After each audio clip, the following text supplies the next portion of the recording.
Pues vamos a empezar con la presentación. El caso de Cristo. Bienvenidos otra vez.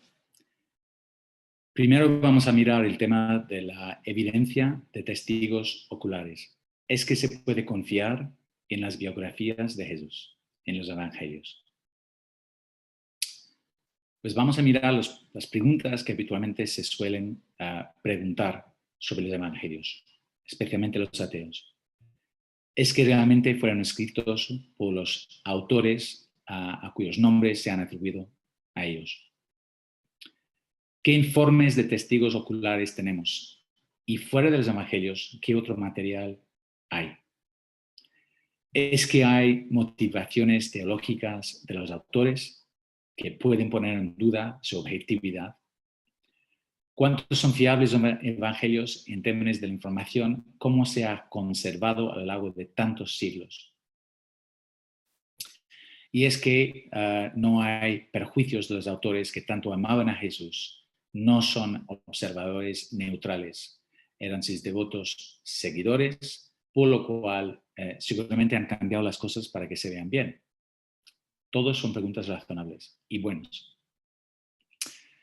Como en cada sección se utiliza el expertise de un experto renombrado. El primero que se opina sobre la parte de documentación de los evangelios, cómo fueron escritos, los autores, etc., es Dr. Craig Blomberg.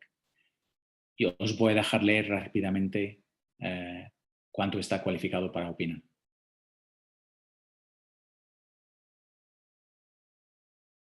Bastante cualificado. Seguimos. Entonces, estrictamente hablando, los evangelios son anónimos, ¿no? Dicho esto, el testimonio uniforme de la iglesia primitiva era que los autores eran los siguientes: Mateo, Marcos, Lucas y Juan, que fueron ellos solamente que escribieron los evangelios. Mateo era apóstol, como Juan también. Mateo también era conocido como Levi, el recaudador de impuestos, ¿no? Marcos era el compañero de Pedro. Lucas, conocido como el médico amado, era el compañero de Pablo, que también escribió el libro de los Hechos. Y luego Juan, el más amado, le llamaban de Jesús, hijo de Zebedeo, parte también del círculo íntimo de Jesús junto con Pedro y Santiago. No hay competidores para los primeros tres evangelios, también conocidos como los sinópticos. Hay un ligero debate sobre el cuarto, la de Juan, porque hay un historiador de la iglesia, Papías, que ya lo vamos a ver, que se refirió en algún momento a dos Juanes, por lo cual nació un pequeño debate. Pero aparte de esto, todos los demás expertos están unánimos de que fue Juan que escribió el cuarto evangelio. ¿Qué pruebas hay sobre la autoría? Pues Papías de Hierópolis fue uno de los primeros autores cristianos, reconocido como uno de los padres apostólicos, y se dice que él conoció a los apóstoles personalmente. Él dijo que Marcos registró cuidadosamente y con precisión las observaciones de Pedro, que no se equivocó y no incluyó ninguna declaración falsa. También dijo que Mateo también había preservado las enseñanzas de Jesús. Luego hay Ireneo, que fue un destacado teólogo del segundo siglo, destacado teólogo cristiano, que también confirmó la autoría tradicional. Por lo cual, Mateo publicó su propio evangelio entre los hebreos, en su propia lengua. Marcos, el asistente de Pedro, también registró la esencia de la predicación del pueblo cuando él partió a Roma. Y luego el mismo Juan publicó su evangelio años después en Éfeso, que hoy es Turquía. Por lo cual, podemos estar seguros de que los eventos registrados en los evangelios se basan en el testimonio de testigos directos o indirectos de la vida de Jesús. Agenda teológica. Vamos a ver, no es probable que su agenda teológica los lleve a colorear y distorsionar la historia que registraron. Es una muy buena pregunta. Si podemos reconstruir una historia razonablemente precisa a partir de todo tipo de fuentes antiguas, deberíamos ser capaces de hacerlo a partir de los evangelios, aunque también son ideológicos. Pero es posible que en el mundo antiguo también habían distorsiones, pero en el mundo antiguo también es verdad que solo se registraron las cosas, se escribió la historia cuando había una razón para aprender de ella. Entonces, utilizamos el Holocausto como ejemplo. Algunas personas, generalmente con propósitos antisemitas, niegan o minimizan los horrores del Holocausto, pero han sido los eruditos judíos los que han creado museos, escrito libros, preservado artefactos y documentado testimonios sobre el Holocausto. Por supuesto, tienen un propósito muy ideológico, aquel de asegurar que tal atrocidad nunca vuelva a ocurrir. Sin embargo, también han sido los más fieles y objetivos en su informe de la verdad histórica. En el cristianismo se basa en una gran afirmación histórica, que Dios se presentó en la tierra de manera singular en el espacio y tiempo, en la persona de Jesús de Nazaret. Y la ideología que los cristianos trataban de promover requería también un trabajo histórico lo más cuidadoso posible. ¿Con qué fiabilidad fueron preservados los testimonios hasta su registro por escrito años después? Esto también ha sido una acusación de mi amigo, ateo, no ateo, pero muy dudoso sobre el Evangelio, y dijo que seguramente se escribieron 500 años después de los hechos. Pues vamos a verlo. Las fechas académicas estándar, los más liberales, son los siguientes. Después de la muerte de Jesús en el año 33, Marcos escribió en 70, Lucas en 80 y Juan en los años 90. Por lo tanto, en vida de varios testigos de Jesús, incluyendo los testigos hostiles que habrán seguramente servido como correctivos si la enseñanza sobre Jesús estuvieran falsas. Si miramos el caso de Alejandro Magno, todos conocemos la historia de Alejandro Magno, pues las primeras dos biografías fueron escritos por Arriano y Plutarco, y estos fueron escritos más de 400 años después de su muerte en 323 a.C. Sin embargo, están consideradas generalmente confiables. Había material legendario que nació sobre Alejandro, material legendario. Cuando se utiliza esta terminología, frecuentemente por los historiadores, están hablando de distorsiones o exageraciones que puede entrar en la historia común, pero normalmente pasa muchos años después de que hay cualquier testigo vivo, ocular vivo, para contrastarlo, ¿no? Así que los primeros 500 años, en este caso, mantuvieron la historia de Alejandro prácticamente intacta. Ahora, acordamos que los evangelios fueron escritos solo 30, 60 años después de la vida de Jesús, muy poco en comparación. Si miramos el libro de los Hechos, hay evidencia firme en este libro de Lucas que los evangelios fueron escritos incluso antes. ¿Cómo es que se llega a esta conclusión?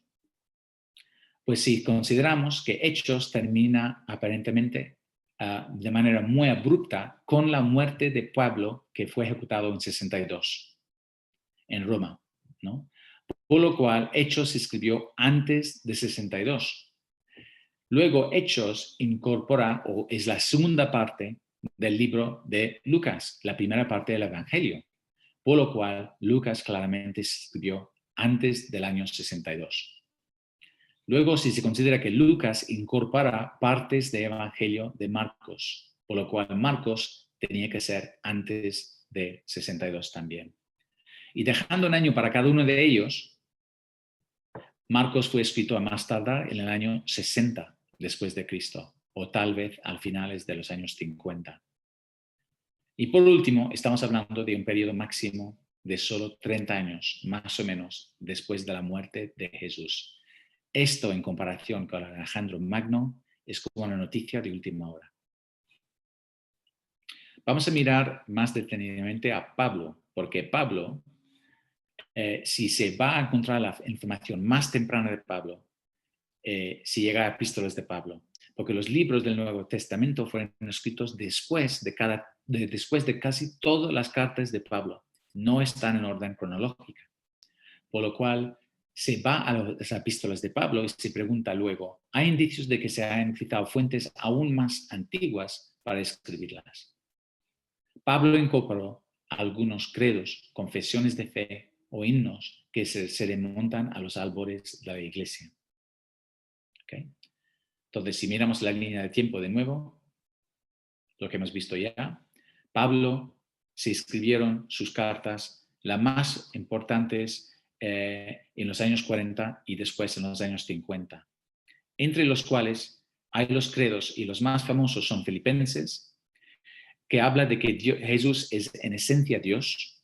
Luego hay Colosenses, que describe como la imagen de Dios invisible y haciendo la paz por medio de su sangre derramada en la cruz.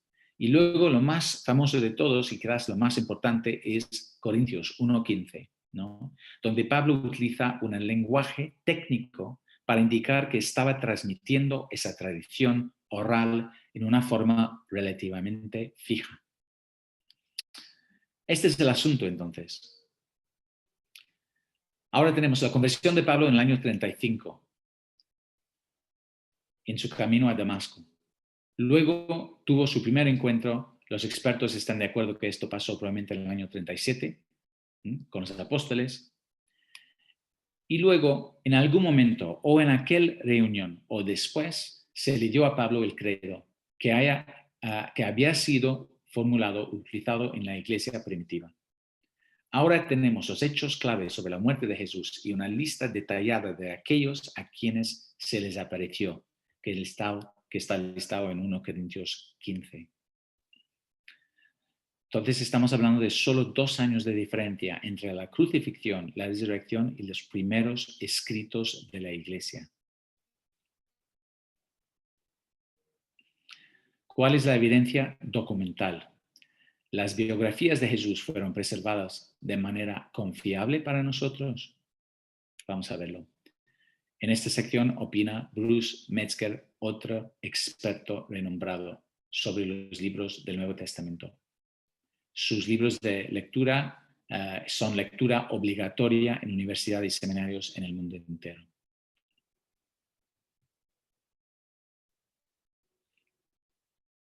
¿Vale? Vamos a ver. ¿Cómo contrasta el número de manuscritos del Nuevo Testamento con otros libros antiguos, especialmente con otros autores de la época de Jesús, que son rutinariamente aceptados por los estudiosos como fiables? Excelente pregunta. Vamos a hacer una comparación. Primero, Tácito. A mí me gusta utilizar el nombre romano porque mi nombre es romano, Julius. Entonces, Tácito fue un historiador romano que escribió los anales de la Roma imperial. De su conjunto de libros, hay solo un manuscrito de los volúmenes 1 a 6 que fueron copiados o fue copiado en 850 después de Cristo, 700 años y más después de su muerte. Hay solo un solo manuscrito de los volúmenes 11 a 16 y esto viene del siglo XI y los volúmenes 7 a 10 se perdieron por completo.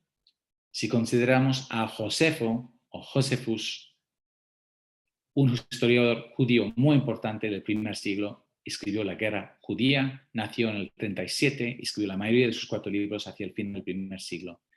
Hay 9 manuscritos griegos copiados en los siglos X a XII y una traducción latina que viene del siglo IV. Por lo cual hay una gran diferencia en el tiempo entre los escritos de estos señores y las únicas copias existentes.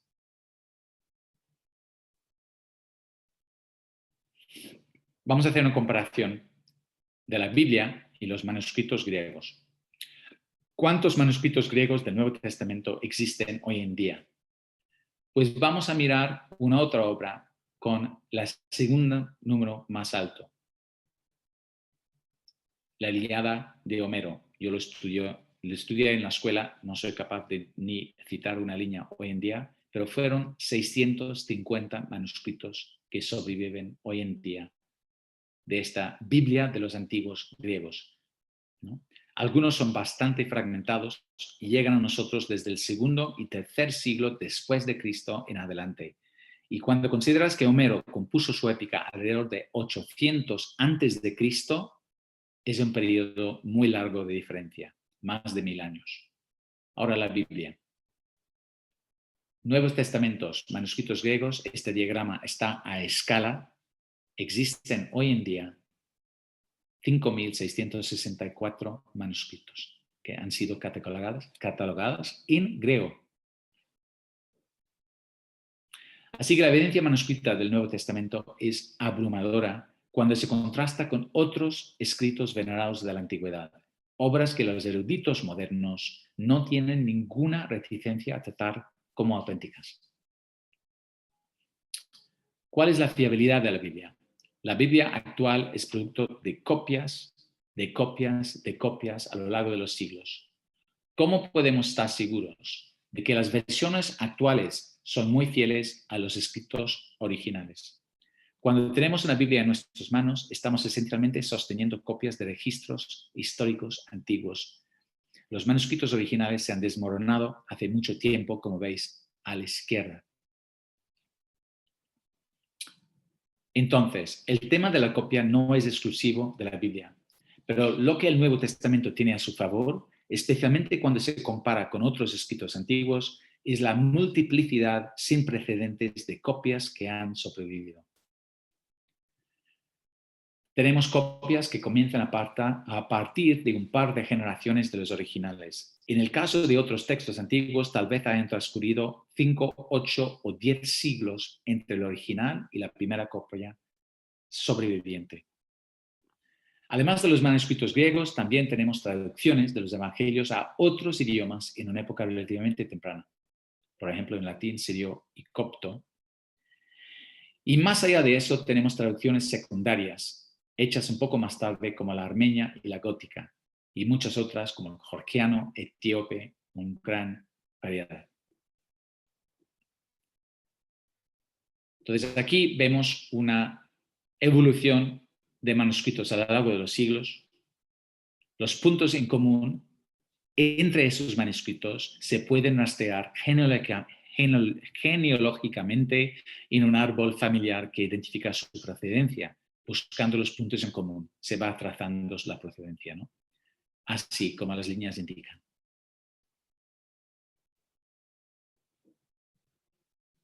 ¿Vale? Cuanto más a menudo se tienen copias que concuerdan entre sí, especialmente si surgen diferentes áreas geográficas, más se pueden contrastar para averiguar cómo era el documento original. Hay una gran cantidad de pruebas. Mira, primero, los manuscritos griegos. Los manuscritos de papiro eran las primeras copias del Nuevo Testamento, pero también hay copias en pergamino, pieles de animales.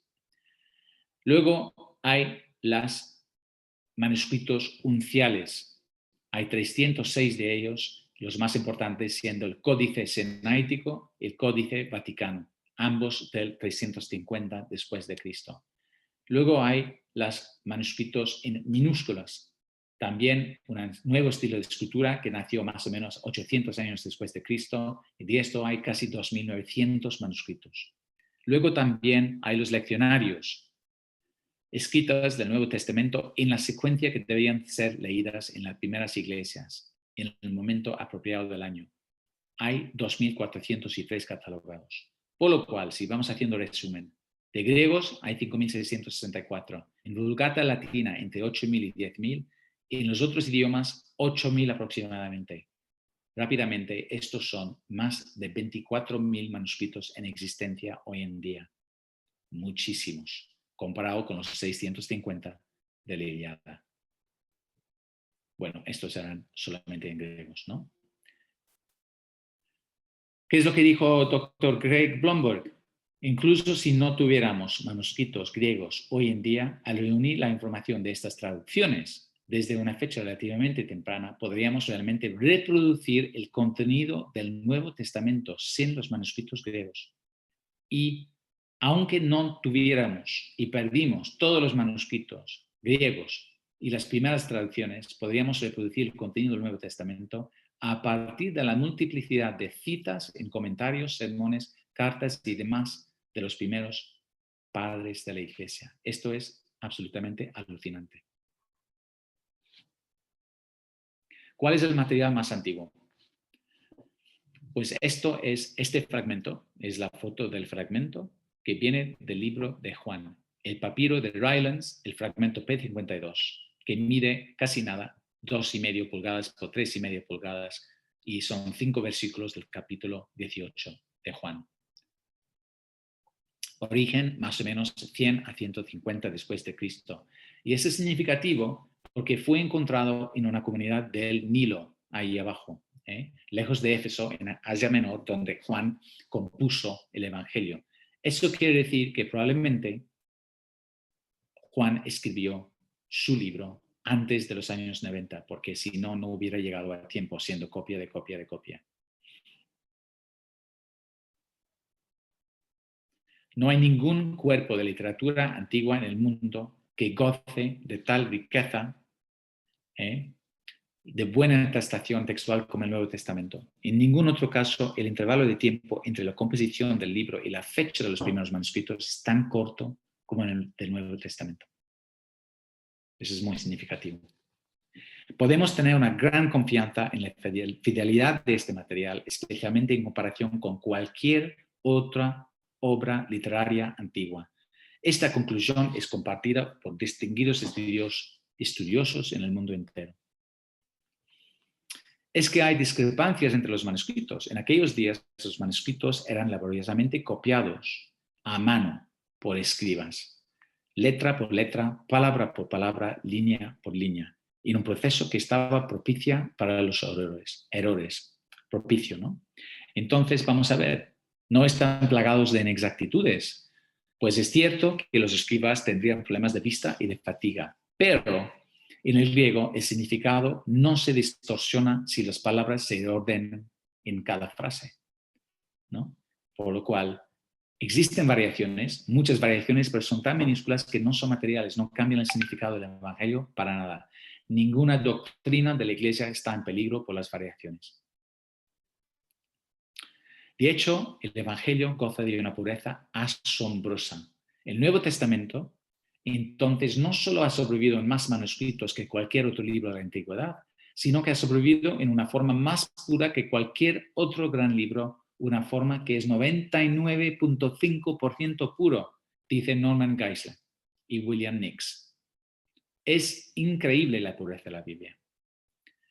Dice Benjamin Warfield, si comparamos el estado actual del texto del Nuevo Testamento con el de cualquier otro escrito antiguo, debemos declararlo maravillosamente correcto. Tal ha sido el cuidado con el que el Nuevo Testamento ha sido copiado, un cuidado que sin duda ha surgido de la verdadera reverencia por sus palabras sagradas. El Nuevo Testamento no tiene rival entre los escritos antiguos en la pureza de su texto tal y cómo se transmite y se mantiene en uso.